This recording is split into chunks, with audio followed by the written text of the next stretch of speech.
here we are, 1 week away from the playoffs. This Sunday will determine who's in the playoffs as far as the wild card goes. But who we know for sure in the playoffs is Crossfire with only 1 loss, 12 wins. Awesome job, Crossfire. Warrior, you're a stud, 10-3. Playmaker slips in also as a division champ, 8-3. 8-6, my bad. So those three are for sure the top division winners, with Playmakers having to play the weakest seed coming out of the wild cards.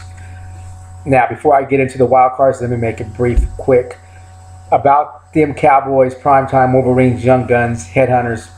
Sorry guys, into the losers bracket you go. Later. You know, y'all had a decent season, I guess, to a point. Just didn't get the right picks. Your players didn't score. You know, someone's got to be at the bottom. You know what? I was the winner of the losers bracket last year. So, you know what? I believe, I've come a long way from there. I mean, I've got the highest points this year. So that's something to consider. You know, it's all about drafting those players in the draft. All about trying to get that one guy that can really, lead your team. And I'm not trying to brag or anything because I can't. Shit, I only have 1 win. You want to talk to experts, you talk to maybe Mad Dogs, Crossfire, Electric Boogaloo. Between them both, they have 9 trophies. So those are your experts. But anyway, with that being said, guys, the casket's in the dirt. You know what? One last prayer, you're gone. That being said, the 3 teams there's 4 teams left, and of those 4 teams to make the playoffs, Mad Dogs would probably going to be the next team because they're at 7-6.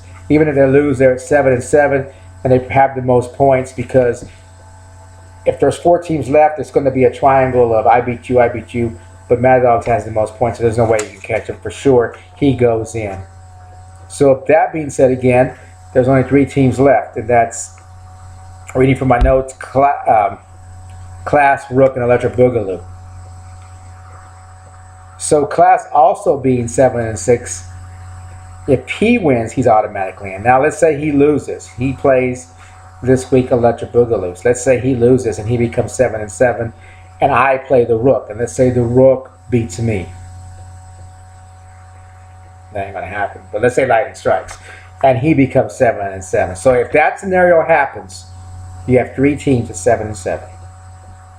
Right? You have Class losing to Electric Boogaloo, which makes Class 7-7, Electric Boogaloo 7-7, and the Rook beating me, which makes him 7-7. At that particular point, with those 3 teams, there is no clear winner. It's all about the points. And with that being said, the Rook would probably be out unless he could outscore this week Class by 6 or 7 points. That would be the only way he would get in on points. But let's say, for another example, that the Class beats Electric Boogaloo and I beat the Rook, which is going to happen. So Class automatically gets in, and then you have two teams with 8 losses, the Rook and Electric Boogaloo. The Rook, there you do have a tiebreaker without points because the Rook beat Electric Boogaloo and the Rook would be in.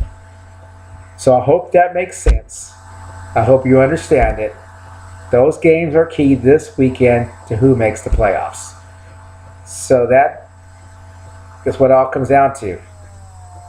Anyway, I just want to say, guys, you know what? Y'all play every week. You'll still make. I see Young Guns making moves this week.